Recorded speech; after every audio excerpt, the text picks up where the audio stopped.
Germanton Hospital pioneers in world-class orthopedic cardiology and multi-specialty care. Top 3 in Hyderabad, top 10 in South India. Attapur, Hyderabad. మరి ఇన్ని తెలిసిన మీరు పసుపు జెండా కాకోకుండా ఆ జెండాను ఎందుకు కప్పుకున్నారు? పసుపు జెండాకి నాకు లింక్స్ లేవున్నా మొదటి నుంచి తెలుగుదేశం పార్టీతో అంటే నాయకులతో అనుబంధాలు లేవు, దాని ఛానల్స్ తెలియవు. పైగా మా అన్న ఉన్నాడు, ప్రకాష్ అన్న ఆడ ఉన్నాడు. ఒకవేళ నేను ఏదైనా ప్రయత్నం చేసినా ఆయన రానియాడు. నేను ప్రయత్నం చేయలేదు.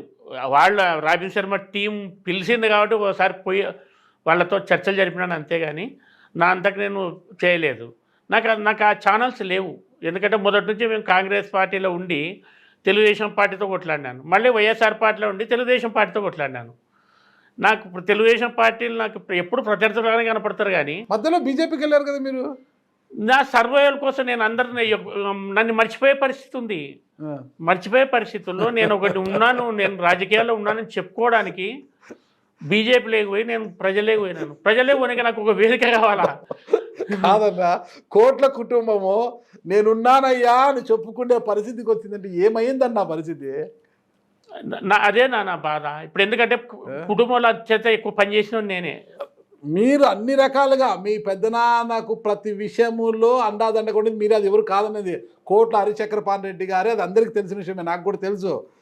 ఈ వ్యక్తి ఈరోజు ఈ నాయకుడు, ఇంత బ్రాండ్ ఉన్న నాయకుడు, నేను ఒకనున్నాను గుర్తించండి అనే పరిస్థితికి వచ్చారంటే ఏం జరుగుతుంది అసలుకి? ఏం జరిగింది అంటే కారణం ఇప్పుడు ఆల్రెడీ ప్రకాష్ అన్న ఓ పార్టీలో, ఏ పార్టీలో ఉంటే ఆ పార్టీలోకి మనం పోవడానికి అనుమతి ఇయ్యాడు. నేను నా సొంతంగా వేరే పార్టీలో పోయి యాచించే తత్వం నాకు లేదు. వాళ్ళే ఇన్వైట్ చేస్తేనే పోయే తత్వం, కొద్దిగా డిఫరెంట్ మెంటాలిటీ. దానివల్లనే కాస్త వెనకబడడానికి కూడా కారణం అదే. ఈ 14 నుంచి 24 వరకు ఇంటికాడ ఉండడానికి కూడా కారణం అదే, వ్యవసాయం చేసుకుంటూ. ఒకరిని పొయ్యి దేహి అని, నాకు ఏదైనా భిక్ష పెట్టండి అని అడిగే తత్వం నాకు లేదు. వాళ్ళే ఇన్వైట్ చేస్తే గౌరవంగా ఉంటే పోయే తత్వం. మొన్న కూడా జగన్మోహన్ రెడ్డి ఆహ్వానం మేరకే పోయినా. కోట్ల హర్షవర్ధన్ రెడ్డి గారు వెల్కమ్ చెప్పారా మీకు? యాక్చువల్గా ఇది జూలై ఆఖరిలో పోవాలన్నా నేను.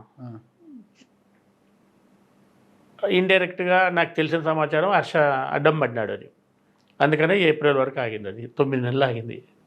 అంటే లాస్ట్ జూలైలో పోవాల్సిన మీరు హర్ష అడ్డం పడ్డ 2023 జూలై ఆఖరిలో పోవాల్సిన వాడిని హర్ష మరి కొంతమంది ఇంకా వాళ్ళ పేర్లంతా ఎక్స్పోజ్ చేయాల్సిన చివరి మూమెంట్లో హర్షవర్ధన్ రెడ్డి గారు ఎలా ఒప్పుకున్నారు మీరు రాకని? తప్పని పరిస్థితి, ఒప్పుకోవాల్సిన పరిస్థితి వచ్చి ఒప్పుకున్నాడు అని అనగా విన్నా నేను. అసలు మీకు హర్షవర్ధన్ రెడ్డికి ఉన్న గ్యాప్ ఏంటి? గ్యాప్ ఏం లేదన్న, ఇప్పుడు అదే చెప్తున్నా కదా, ఆధిపత్యం మాత్రమే. లేదు ఆధిపత్యం కాదు. కుటుంబ వ్యవస్థ ఎప్పుడైతే, నేను బ్రాండ్ అన్నా కదా మొదట్లో, ఆ బ్రాండ్ బాగుంటే అందరూ అకామిడేట్ అవుతాం. ఇక్కడ వ్యక్తిగతంగా ఎవరంతా వాళ్ళు వ్యక్తిగతంగా ఎదగాలనుకుంటున్నప్పుడు, ఆ వ్యక్తిగతంగా ఎదగాలనుకున్నప్పుడు ఇంకో వ్యక్తి వచ్చినప్పుడు అడ్డమవుతాడనే భావన ప్రతి ఒక్కరికి ఉంటుంది. ఇప్పుడు కోట్ల బ్రాండ్కి ఎదిగే పరిస్థితే ఉంటే కదా హర్షకి అకామిడేషన్ ఉంటుండే, నాకుంటుండే, ప్రకాష్ అన్నకు ఉంటుండే ప్రత్యక్ష రాజకీయాల్లో. పరోక్షంగా భోజనాల వ్యక్తికి కూడా ఉంటుండే, ఆమె ఇంట్రెస్ట్ ఉండి పాలిటిక్స్లో ఉండి. ఇప్పుడు ఎవరంతా వాళ్ళు వ్యక్తిగతంగా ఎదగాలనుకున్నప్పుడు ఏ వ్యక్తి వచ్చినా మనకు అడ్డు అవుతాడనే భావన ఉంది. హర్షవర్ధన్ రెడ్డి గారు, మీ కోట్ల సూర్యప్రకాష్ రెడ్డి గారు కావచ్చు, మీ వదిన సుజాత, వాళ్ళు బాగానే ఉంటారు కదా. వాళ్ళు ఈ మధ్య సరిగ్గా లేరు అని అంతే. హర్షవర్ధన్ రెడ్డి గారు కుడా చైర్మన్ గా ఉన్నప్పుడు చాలా పర్మిషన్స్, వదిన గారు ఫోన్ చేసి చాలా పర్మిషన్స్ ఇచ్చారు టీడీపీ వాళ్ళకు కూడా, అనేది కూడా అప్పుడు ఆరోపణలు వచ్చాయి కదా. ఏమన్నా అది ఉండొచ్చు ఏమో నాకు తెలియదు. ఎందుకంటే నాకు అట్లాంటి చిన్న కింది స్థాయి చాప కింద రాజకీయాలు నాకు తెలియవు కాబట్టి తెలుసుకొని నేను చేయను. ఎవరైనా చేస్తే కూడా నన్ను వినను కూడా. నాకు ఇప్పుడు కోట్ల కుటుంబంలో హరిచక్రపాణి రెడ్డి గారు ఒంటరా అంటే గుంపుగా ఉన్నారా? ఒంటరే, ఎవరికి వారే. నా ఎదుగుదలని మిగతా కోట్ల కుటుంబ సభ్యులు కూడా ఎవరు ఒప్పుకోరు. మరి మీ పరిస్థితి ఏంటి? రాజకీయంగా మీ పరిస్థితి ఏంటి? ఇక ఆ సమాధేనా? ఇంకా అట్లేం కాదు, ఎందుకంటే నేను చేసిన కష్టం నాకు ఎప్పుడైనా కానీ ఏ రోజైనా చిగురిస్తుంది. 60 సంవత్సరాలు దాటిపోయాయి అనుకుంటా మీకు. 57 సంవత్సరాలు నాకు ఇంకా 57 సంవత్సరాలు అంటే ఇంకొక 4-5 సంవత్సరాలు పోరాడే శక్తి నాకుంది. ఒకవేళ నేను పోరాడలేని పరిస్థితి అంటే నా కొడుకుని వెంటనే నా స్థానంలో ఉండి పోరాటం చేపిస్తా. మీ పెద్ద కొడుకు చిన్న కొడుకు హరితరుణ్ రెడ్డి ఇప్పుడు ప్రజెంట్ వైస్ సర్పంచ్ల దగ్గరికి. అవునా? ఓకే. ఎందుకు చిన్న కుమారుని రాజకీయ వారసుడిగా ప్రకటిస్తున్నారు? పెద్ద కుమారుడు ఏంటి? పెద్ద కుమారుడు చార్టెడ్ అకౌంట్ అయినాడు, చార్టెడ్ అకౌంటెంట్ అయినాడు, సిఐ పాస్ అయినాడు. వానికి చదువు మీద తప్ప వేరే ధ్యాస లేని పరిస్థితుల్లో మొదటి నుంచి పెరిగినాడు. ఈ అబ్బాయి కొంత క్రియేటివిటీ మెంటాలిటీ, తను చదువుకొని ఉద్యోగం చేయాలనే దాని మీద కంటే కూడా వేరే రకంగా ఎదగాలనే ఆలోచన, అంటే వ్యాపారం కావచ్చు, ఇంకోటి కావచ్చు ఉండింది. నేను నా ఇంట్రెస్ట్ని బయట పెట్టినాను. నా వారసత్వం నేను వెనుకబడినాను. ఈ వెనుకబాటుతనాన్ని, అంటే ఈ 20 సంవత్సరాల వెనక్కిపోయినాను కాబట్టి దీన్ని కవర్ చేసుకోవాలంటే నా నెక్స్ట్ జనరేషన్ యాక్టివ్ అయితే నా కష్టమంతా మీకు ఉపయోగపడుతుంది. నేను వృధాగా పోదలుచుకోలేదు. నా జీవితం వృధాగా పోదలుచుకోకూడదు అంటే ఒకరు ఖచ్చితంగా వారసులై ఉండాలా. కాబట్టి నువ్వు రాజకీయాల్లోకి రమ్మని నా చిన్న కొడుకు నేను అడగడం జరిగింది 3 సంవత్సరాల కిందట. ఫస్ట్ తను నాకు నువ్వేంత బాధలు పడుతున్నావు కదా, నాకు ఇంట్రెస్ట్ లేదు అనేది చెప్పినాడు.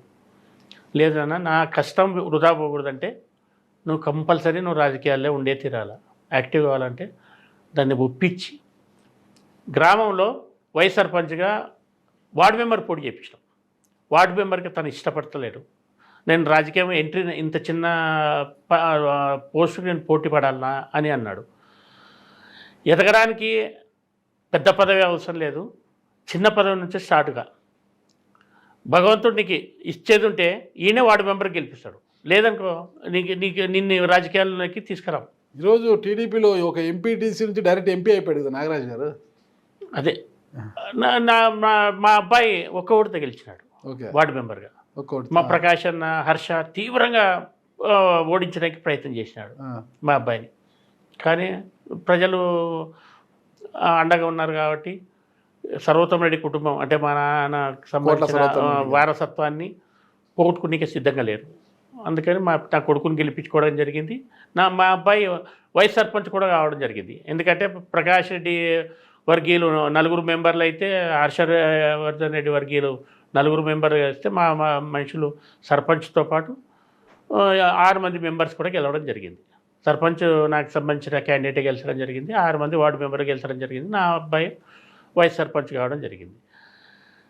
ఇక్కడ చిన్నదైనా కూడా వైస్ సర్పంచ్ అయినా కూడా మా అబ్బాయికి రాజకీయ అవగాహన కలగడానికి అది మంచి మెట్టే అని నేను అనుకుంటున్నాను. కానీ ఇప్పుడున్న రాజకీయాల్లో డబ్బులు లేకుండా ఏం చేయలేం కాబట్టి వ్యాపారం వైపు మళ్ళీ ఇవ్వాలనే ఆలోచనతో ఉన్నాం. కాకపోతే కావాల్సినంత పెట్టుబడులు అవన్నీ లేకపోవడం వల్ల కాస్త లేట్ అవుతుందన్న.